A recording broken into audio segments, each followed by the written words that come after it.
Kia ora tātou. Denis O'Reilly couldn't be here, so you'll have to put up with Denis O'Reilly in the meantime. Kia ora tātou te whare. Ki a koe te whaia papatū nuku te kui, tēnā koe, tēnā koe. E nā mati nā tini Aotearoa. I think of Jack Tūhoe every time I'm in this hall. So brother Jack, rest in peace. And to all of us who have lost loved ones, just let their memories linger with you today. Happy Mother's Day, both to the mums and to you chaps who act like mothers. Jimmy Baxter once said that we Pākehā, when confronted by the vigorous communal life of the marae, act like we're a crab without a shell, and we withdraw into aggressive racism rather than finding our role as Taina, as the younger brother to an older brother who has a vastly wider range of social experience. And in that vein, let me introduce my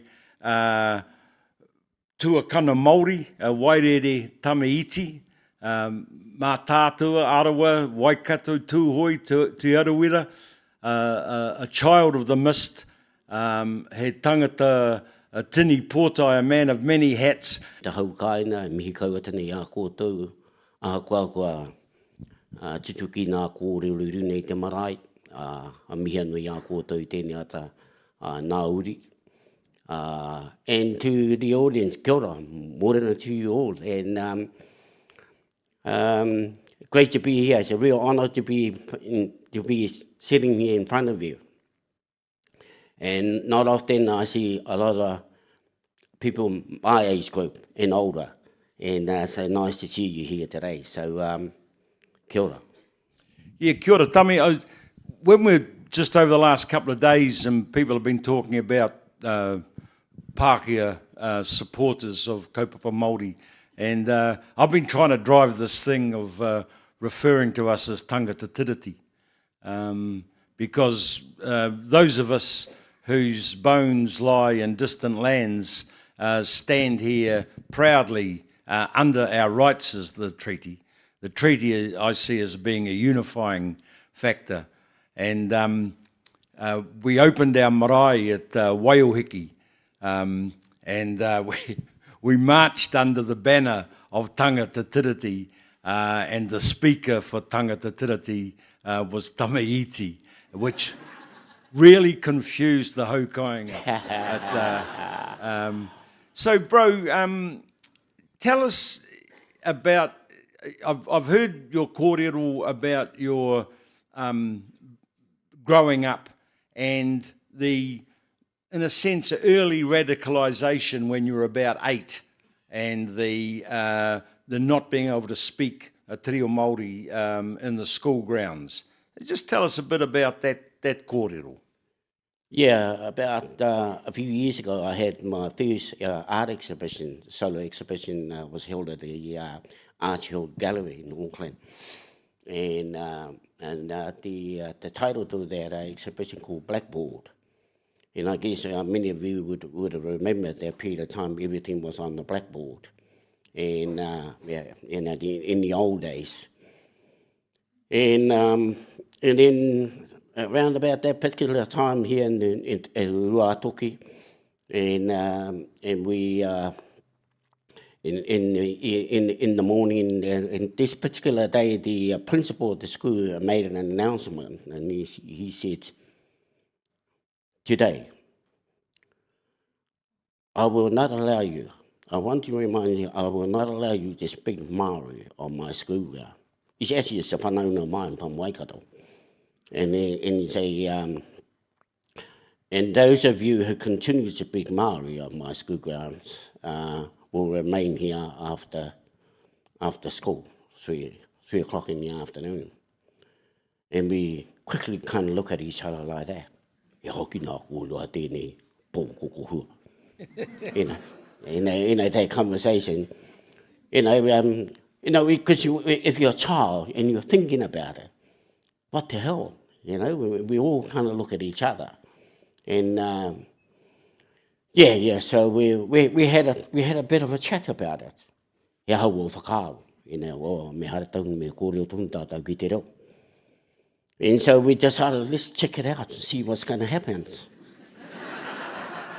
Yeah, so there was myself, a fella called Richie Rata, Bobby Doningika. They're all little short fellas, you know, and so we check it out. We just carry on kōrero te reo. And Tāme Iti, Richie Rata, Bobby, and we remained. So we didn't know what's going to happen. So, so the principal spoke to us and said, well, there are two things you have to do. You either write 100 lines, I will not speak Māori, or you spend an hour picking horse shit. Because he had animals around the school ground. It's a lawnmower back in the days. And so I choose to write 100 lines. You know, it's really strange because when you go through, because you're thinking about it, you know, and then you write 100 lines, you go through. It didn't stop me speaking. It didn't stop us speaking te reo. So we just carried on. So I think I might have ended up doing 500 lines. Yeah, and then you get to the point, I don't think I'm going to carry on doing this. Yeah, and then you kind of shut your mouth. Yeah, and so you go through it. You know, and that kind of stuck in my mind for a hell of a long time. You know, and from that age and right through the period I left home around about 16, and I, you know, because I brought up in the village. I live in the village in Ruatoki. Those of you who don't know where Ruatoki is, about 15 miles inland from Whakatane. And and living in the village, because everything was te reo. The language was, for us, was you learned that from home. We didn't learn that from school. And so you go through that period of time. Not only that we had to go through, because I spoke a little bit about it yesterday, and not only that you go through that period of time, but you go through that period, and then this whole regiment, you know, God Save the Queen, and we had to do the ma, do do do do do do do do do do, and then you go, God, our gracious. So you go through all those rituals. So funny thing, because when you live in the village, you go through it, and it took me a long time to process, and until when I kind of discovered and going through it and leaving the Ruatoki.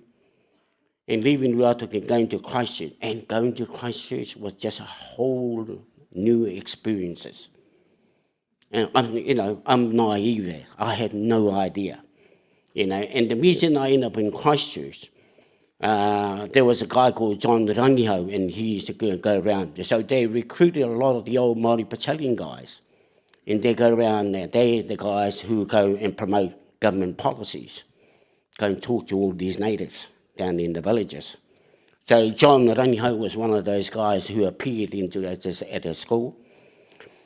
And he arrived there, and the conversations around there, we want you to go around and learn about whatever you want to learn about in the building industry. So you can choose two things for whatever you want to do. Either forestry, panel beating, mechanic, interior decorator. So I picked the first course I wanted to do was forestry. I just pick it up on the lot. I don't know what the forestry is all about. So I picked anything but milking cows and getting up 5 o'clock in the morning. Yeah, so that was the whole plan for me. And so I decided I put two things. And then when they made an announcement, and they read out the three names, there was myself, Iriwera Hawaii, and John Waka. So the three of us. So they made an announcement, I'm going to Christchurch, which surprised me, as an interior decorator. And I said, I had no idea what interior decorator, but still better than milking cows and getting up in the morning. So I took that to me, and so I went out to Christchurch. You know, and going to another environment was interesting. It was a really interesting period of time. That was 1968.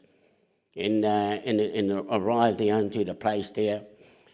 But what it did for me during that period of time, it opened another part of my brain. I got really excited.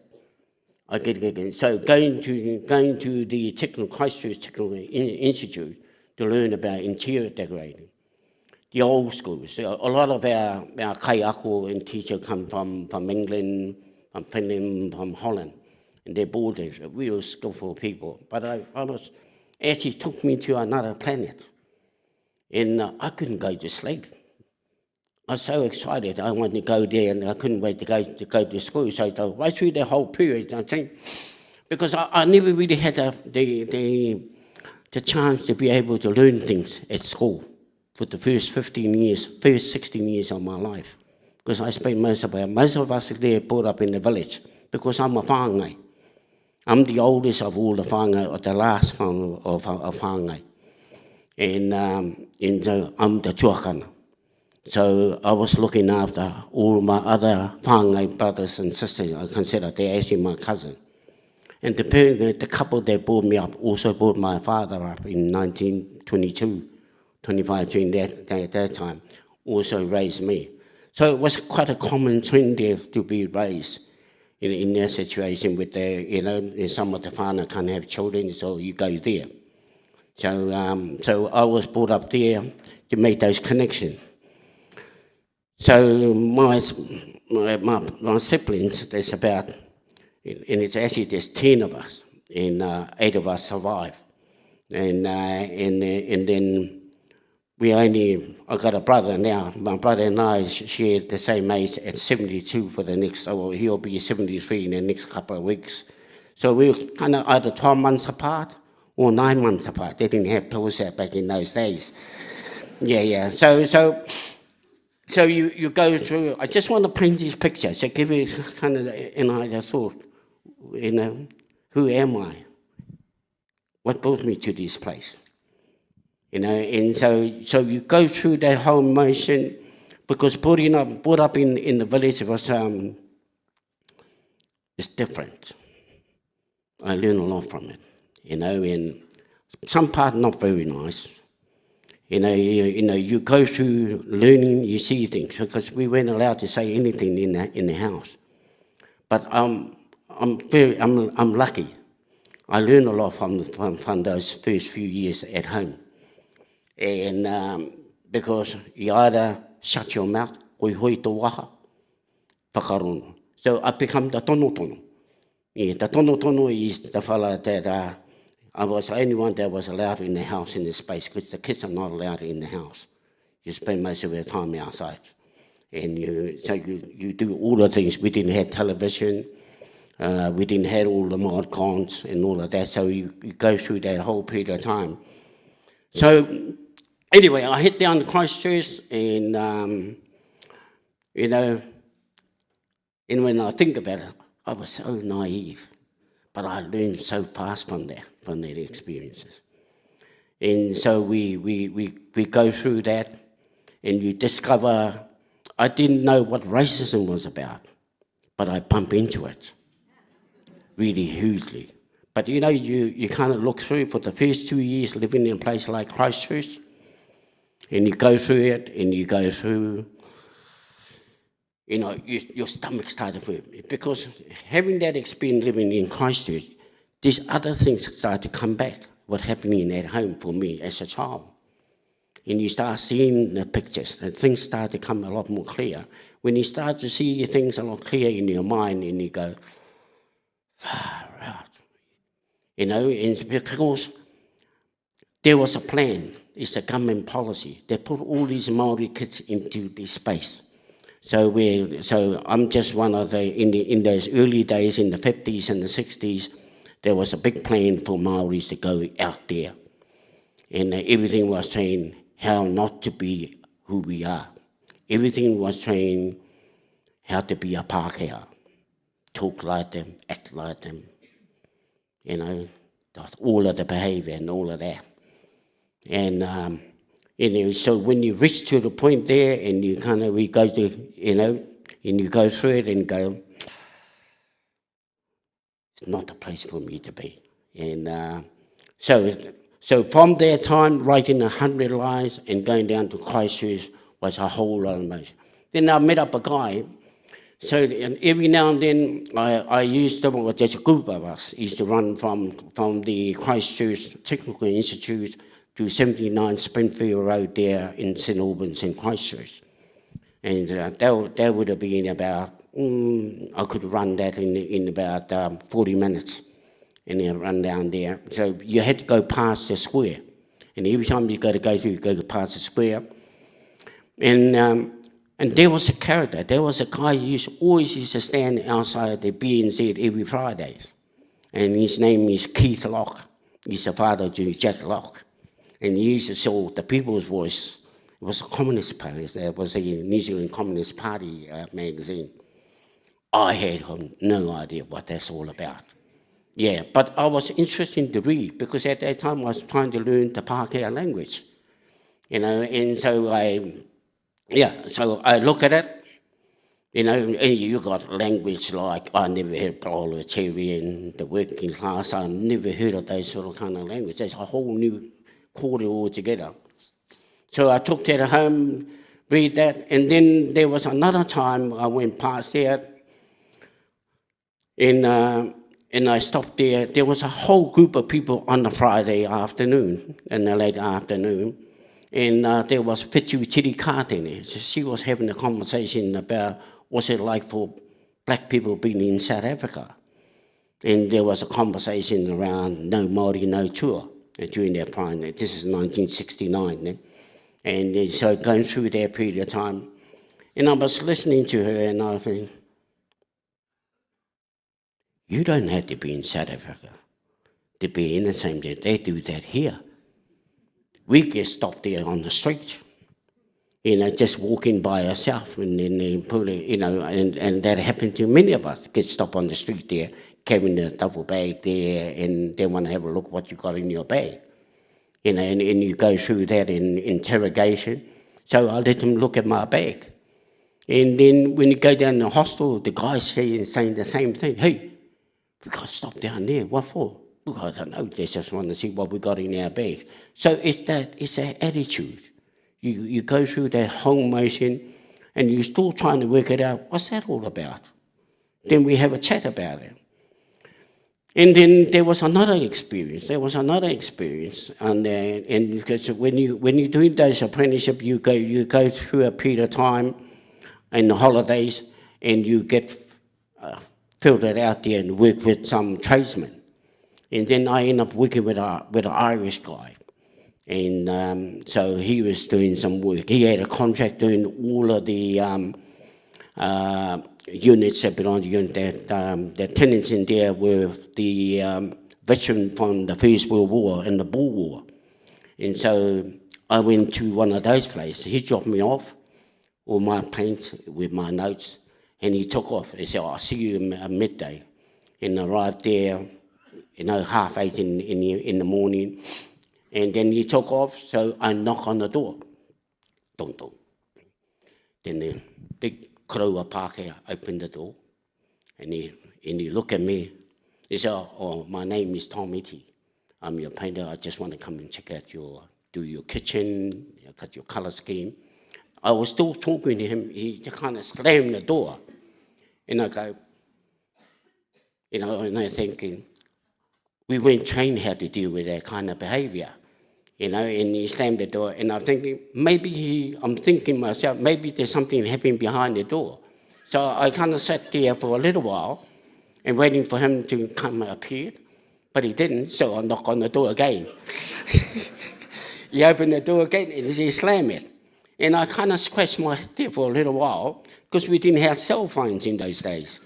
Yeah, so I kind of remained there and I stayed there and I'm scratching my head because I didn't know how to deal with it. I'm 17 then, and you can kind of scratch your head and go, So I stayed there till the Irishman turned up. And he said, what you doing here? I told him what happened. He got wild. Yeah, and I listened to him having a debate with that, and he slammed the door and took off. So you go through those experiences, and I was still trying to work out what the hell was that all about, and then you go through. I think we go through the whole period of time. Then because we're pretty well dressed up, and then we go to the nightclubs, and then before we go to the nightclub, we go and have a kai, and. Yeah, and there was places, there were places they weren't even allowed brown boys like us going into those places. And then they take you a while there, and when you go through it, and you go, I got really angry. There was a period that you get really angry, and then you don't know, and then you have those conversations. So we've gone through all that period of time. Anyway. Hey, well, this is an easy job, I'm telling you. So you've revealed a lot about yourself in terms of your artistic bent, being sent to do interior decorating or whatever, your dress sense, that original conscientisation, and then you ran into people like Sid and Hannah Jackson, Moana Jackson. You got intrigued with Jimmy Baxter and Honi Tūwhare. And Baxter said of a Waitangi Day, he said the age of Māori protest has come to rise. He said it is not a barracuda, he said it's a whale. And that was the beginning of Ngā Tamatoa. So tell us a bit about Ngā Tamatoa. Yeah, well, I met a guy there, because it was during that period of time, because going through those experiences, and then you met other guys in the space in Christchurch. So I met up with a guy called Ted Iriwera. He's also a love whānau from Taranaki, from Parihaka. Iriwera te whiti ārongo mai nia. And so I met up, he was an art student at the Canterbury art faculty. And so I met up with him. So him was the one that helped me to go through the process in it, because him and I had the same gut feelings in the apuku. And so he was really the one that was helping me to process that. And then him and I decided to, because then I didn't know, he was having a conversation with a guy called Taura Iriwera up in Auckland, who was also there, just established, that would have been 1970, and established a group called Ngā Tamatoa. But Tere and I formed a group called the Māori Revolutionaries, and so long before Ngā Tamatoa. And so we decided to do simple actions, like to get involved in the anti-Vietnam War stuff.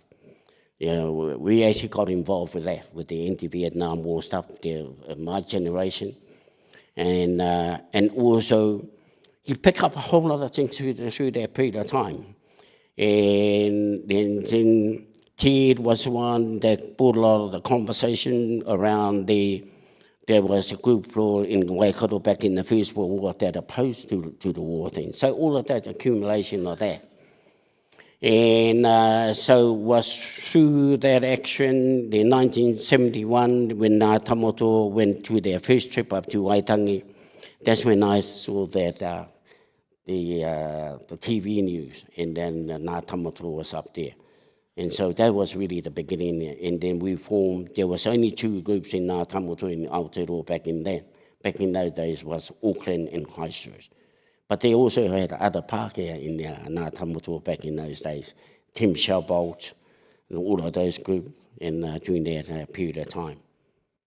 So you've talked about you being at odd times of being a communist, and that sort of that conscientisation running into the people's voice, and I've heard you said once that Māori practice socialism every day. Totally. Just as a way of life. Yeah, totally. And I guess that meeting, having those conversations with Jack Locke, there was another fella there. Also, he was a very strong comrade. He was based in the Ron Taylor was his name. and Ron Taylor was down in the west coast of the South Island. So he was in Albania at that time. He came back and returned to Albania. At that time was a character called, or the president of Albania, because there was only three communist groups back in those days, was Albania, Russia, and China. So there was a close association. So the Communist Party. So what really helped me having those conversations with the old comrades, it helped me to understand, because I used to always think that the enemy was blue eyes, blonde hair. Thank Christ I don't have blonde hair. yeah, but it got it wrong. And so having those conversations and learn about Marxism, Leninism, it actually took me away from looking at colour, but really looking at the system. And so it's helped me to understand more about where So Mao Zedong said political power comes out of the barrel of a gun, you know, and I understand at one stage you offered to fight for the Viet Cong. Oh, I offer myself, yeah. Yeah. And so what happened there? At that time, we go home, comrades. Yeah. You got a bigger battle ahead of you. Yeah, no, and I thanked him for that. Because if you're young, I'm a young man, I'm egotistic, I want to do shit. You know, I want to do the shit. And so that was in the back of my mind. Because we're having a debate with my brothers and my cousins in Ruatoki. In fact, when the boys did their first tour, they were training in Burnham Camp. And they'd arrive on my doorstep in my Children Street flat in Christchurch. Knock on the door. And I opened the door, there was Gerald Pofare with his big, with his flagons of beer. You know, he's a soldier. And he going, can we come in there for a drink?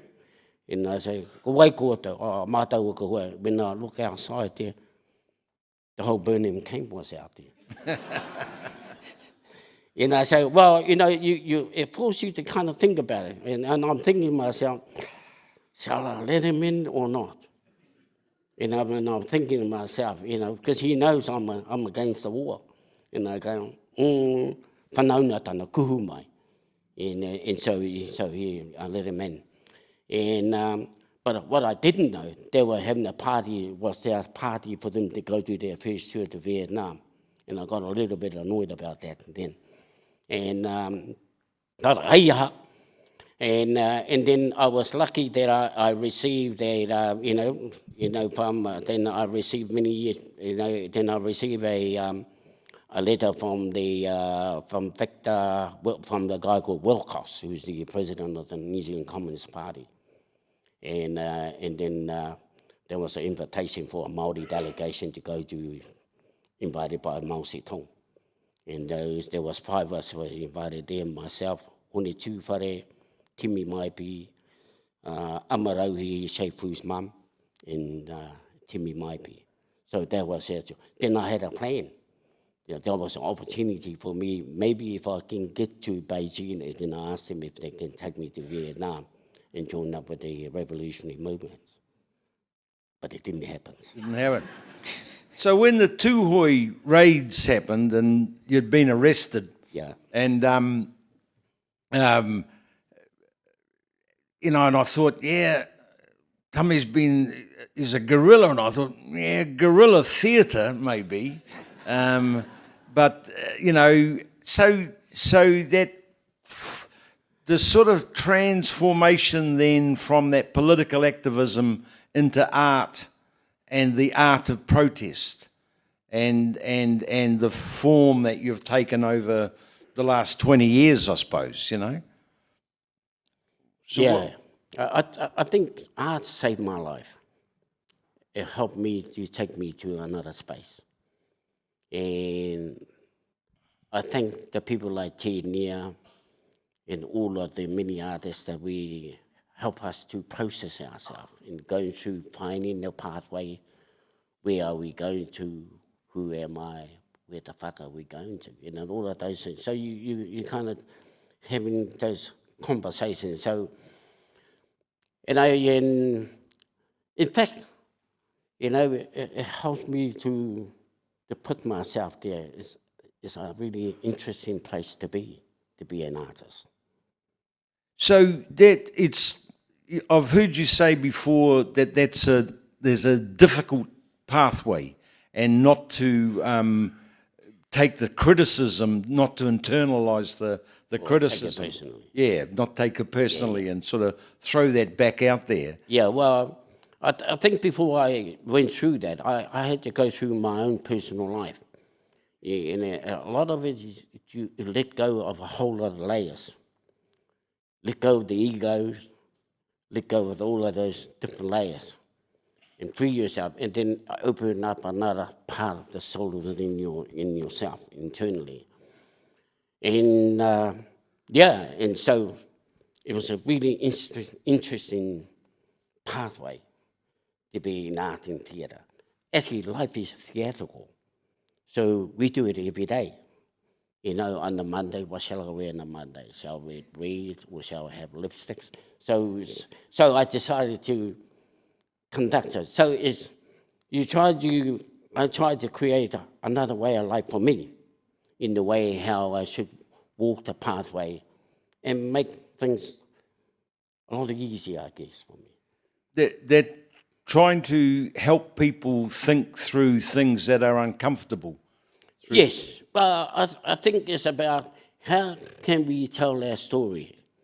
How can we bring the story that of what happens 150 years ago? So we start creating. So it helped me to create interesting thing about our mind, and also being an artist. And so it helped me to develop and set up the way how we can approach. So for example, the thing that I talked about that yesterday, about the issuing of the eviction notices to the neighbours. And because that idea came from, I thought was because we were also issued with an eviction notice in 1860, but we were only given, 3 months to move. So that's part of the bringing that and putting that out there to our community at Te Kōrero. So we've been through this period. I heard Mike Hoskins complaining about the Maoriisation of New Zealand, and you think, what? Where do you think you are? Yeah.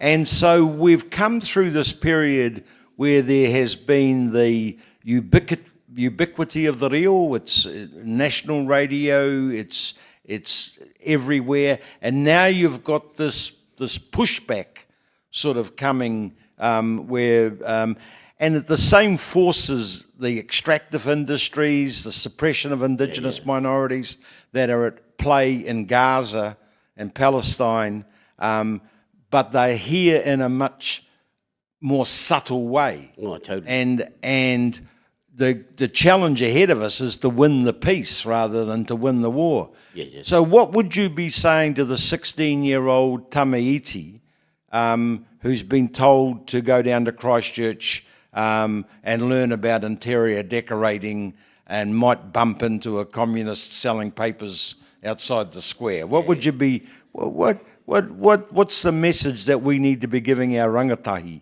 in these tumultuous times? There's war in Europe, and whenever there's war in Europe, it percolates out here one way or another. So what should we be saying to the 16-year-old Wairere Tāme Iti? Well, interesting, because there's a whole new generation of young people, and interesting. I got an 18-year-old mokopuna. He was here yesterday, and hanging out with that generation. That's a huge population of that generation. It's a different breed altogether, and they come from. They are products of kuhanga of the kura kaupapa. And also they didn't go through the same traumas that we did. And so their mind is fresh, excited. You can see it in them. And when I'm talking to my mokopuna, really interesting, I'm talking to him roti te reo, and I laugh to myself, because when I'm talking to him and I'm looking at him, I'm talking to myself. It's like that. You know, and I think it's to having those relationships, having the relationship, working with the new generation, because the generation, the 16-year-old Tāme Iti 50-odd years ago is totally different to the Tāme Iti today of the 16-year-old. It's a whole different breed altogether with young people. And I think that some of the infrastructure that have been happening within the kurakaupa of our kohanga reo and all that is already there. And so we just need to extend there where they go through from there after that. And we just need to create a space. We talked a lot about that yesterday. You know, up at Waitangi in the year of the fiscal envelope, there was great tension and anger. Yeah. Yet this year, that very thing, there was joy. There was as if Seymour and co had actually had unintended consequences from this repressive sort of thing that they're trying to do. And you just saw the buzz across the place. And of course, your creative protest, your piece of sort of theatre art. Yeah, well, I think that David Seymour and all this. I thank them for where they are, because then we need assholes. There are those assholes around there all the time, you know. And so I thank them for who they are, because then they help us to deal with it. There will be a response, and and so out of that, you know, talking to Toi, my son, and others, he said, would be a very good idea that we created this whakaaro about, you know, just think about, you know, it's through the old rituals, you know, when the children of Rangi and Papa stuck in the dark corner, and then one of the kids came out of their armpit and looked up, wow, saw the light. So out of their conversation came out, Tāne was the one that responsible creating this, separating Rangi and Papa. Out there came the art there. And so it's a blank canvas. In the blank canvas, and then that it enabled us to come in and work together. So we put a call out. So Toi put a call out there on Instagram there. Come to Waitangi and have an experience with Tāme Iti and bring your white flag. And well, hundreds of people responded to that. So there was an opportunity for us there to respond and take that whakaaro up there to Waitangi and put the challenge out there. Kia ora. Peter Briggs, where is he? We were going to try and set something up where members of the audience might want to ask Tāme certain questions or things that interest them. So is there anyone out there who would like to inquire of Tāme something that might interest you or have troubled you or mystified you about where he's coming from or where he's going to? Hikama. Hello, over there.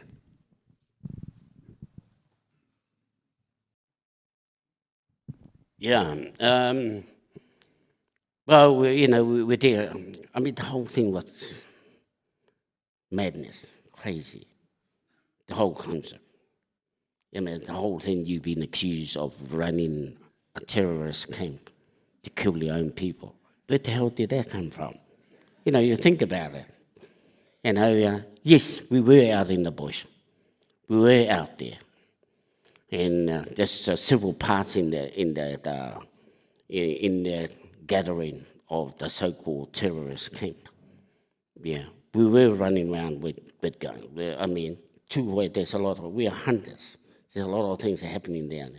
No, we did not have a plan there to create a chaos in our country. So we went through. I did my time. I did 9 months inside. I got 2.5 years for that. And just in the last 2 years, I've been having a conversation with Rangi Kaiwhiria, and who was my my bro. And so at the moment we are presenting a case to the Waitangi Tribunal for that. And we're still processing that whole issue at the moment. Because everybody knew, because during that period of time, I heard of a secret meeting. The meeting was so secret down here in Wellington. I heard about it. It came to my doorstep, that conversation, the secret meetings. And Broad called the meeting. And then the meeting was with all the high-ranking officers around the country, and also with Michael Cullen and Henning Clark. And their meeting was held.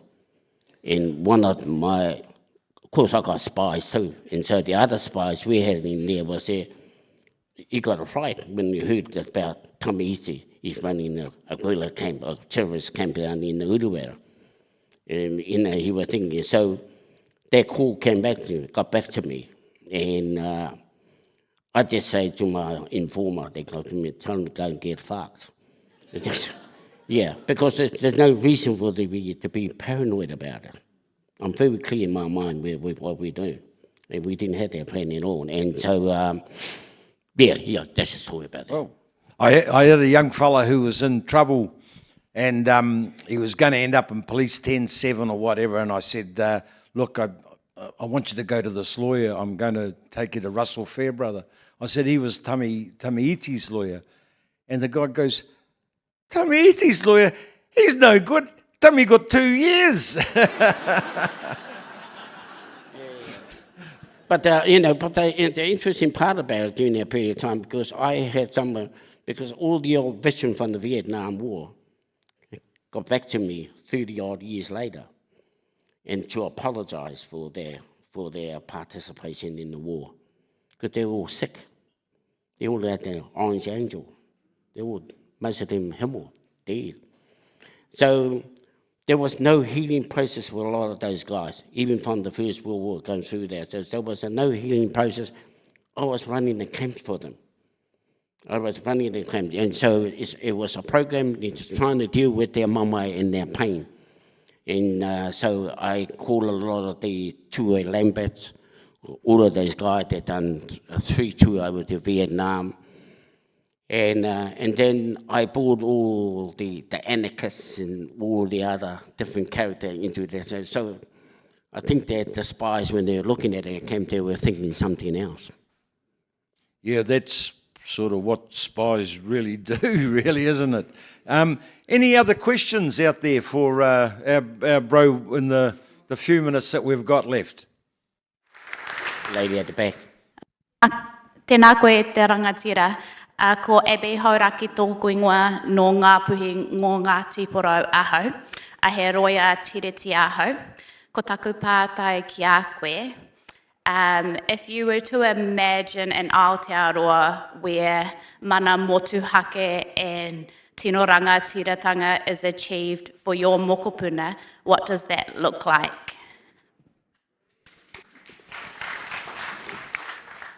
Well, I think there's a whole process to it, and how we can look at it. It's really interesting. It's really important for us to have those conversations. And I think we just need to go through the basics. The basics, manakitana, aroha, kai, shelter, protection, with all of the basic fundamental of our human needs. And so we just get it over ourselves, our colonial bad habits, and go through that, and bit of miri, romi, and let's paint this picture together and see what they're going to look like, not what Tāme Iti thinks, what we think. And we just allowed ourselves to free ourselves from many other obstacles that prevent us to be who we are as a human being, as a tanata, and all of those things. Hey, it's okay to be different. It's okay to be who you are. And it's okay. So I too had to learn to listen. Because I did have in my first early years, it wasn't. And I guess that's part of all my learning for me to be able to understand those things and then let it go. So I think it's a timing. It's a time really for us, and I feel that we're in the right timing and for us there. So the David Seymour Kei Te Pai, I just say to him, bring that on. Just bring it on. But let's do what we're going to do and answer and do what you have in your own mind. Kia ora.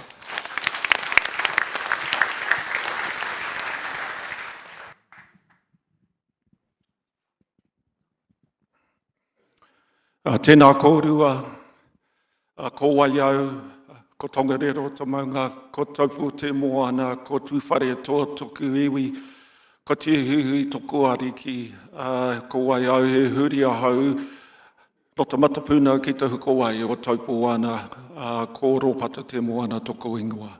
Kia ora. He pātai ahau ki a koe, e matua.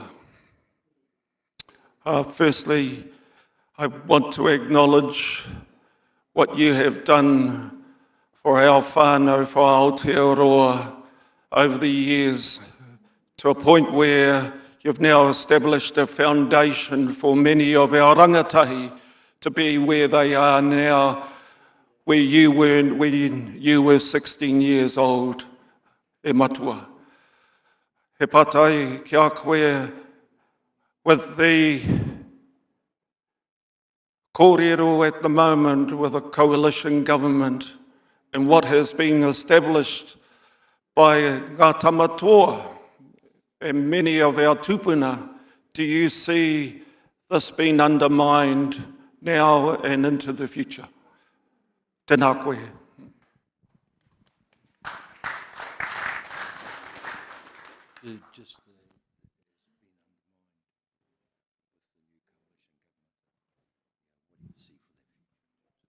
Yeah, I'm not too concerned what the coalition government and all of that have in plan.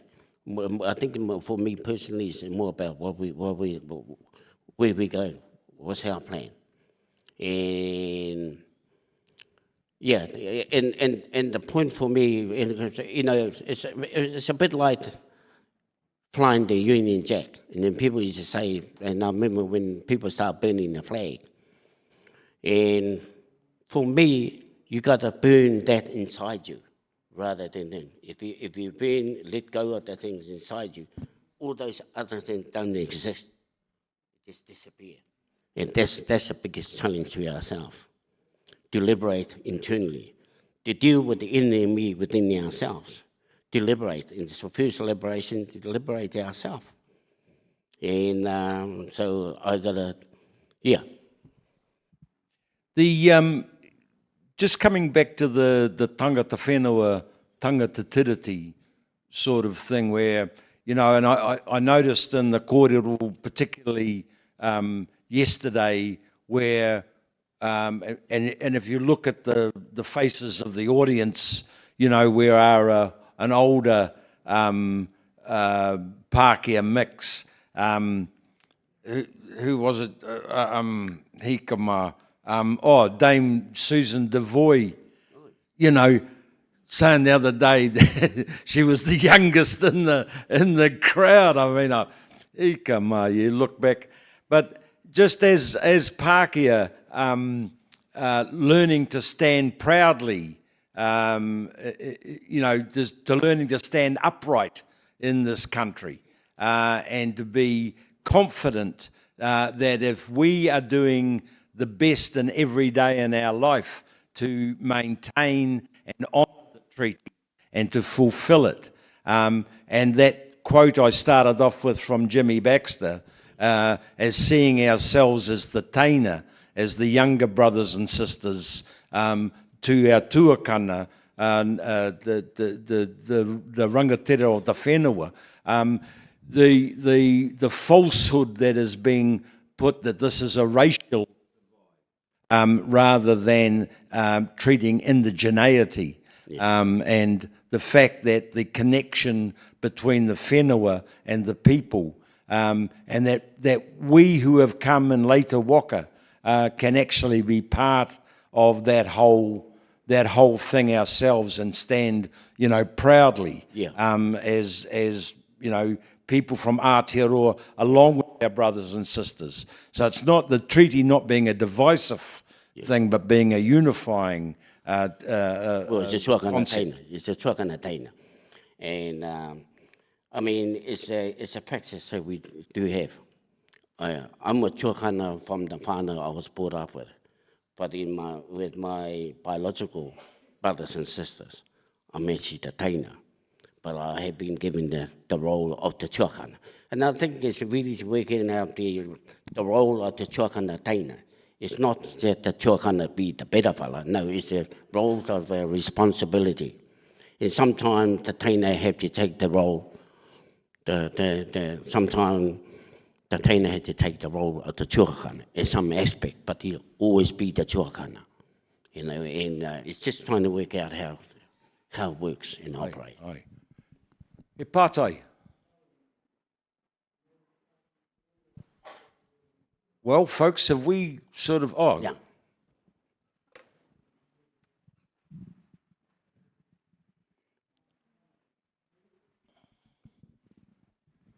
Tāme, if you were to look to the future and say what would be the perfect solution, would it be a New Zealand that is enormously proud, myself being a Pākehā, of its Māori heritage and its history going forward? Or one of the speakers yesterday seemed to imply a kind of a reservation area that had its own kind of control over some of its own land. What would be, in your experience, be the best solution? Well, I think that, for me, just me personally, and we even us, Tāngata Whenua, had to let go of the way our roles living on the land. We need to let go of B section, B thing, the numbers, you got the ownership on the land. We need to let go of that. We need to work out a better system that we have, the utilisation of land not as the owners of the land, but the participant of the land, so we can share with everybody. Yeah, and so, but that's still the role of the iwi and the hapu need to have those conversations. And so rather than still rely upon the Pākehā system to go to the land court, but we need to create another system that enable us that can work for all of us, but particularly with us. We need, so I don't really have a great answer on what the best way, but we just need to work out what you think is best for you, for us. That's not a bad challenge to leave the day with. I think Tame's pointed out to us, first of all, change occurs from within, and we have to sort that out, and then we have to work these things out collectively. So our time has come to an end. Brother, thank you for being who you are, for enriching our country. Thank you for making yourself available for this kōrero. Thank you as an audience for coming out. I know most of you would otherwise have been going to sacred mass or church or something or other, and you've made this great exception on Mother's Day. Thank you to all of the people who have organised this extraordinary event. As has been pointed out to us, the printed word is a European construct, and that the Māori language is represented in carving, in other artworks, and in the kōrero that is equivalent to a book of knowledge and of thought. So thanks for your participation today, and please give our brother a round of applause.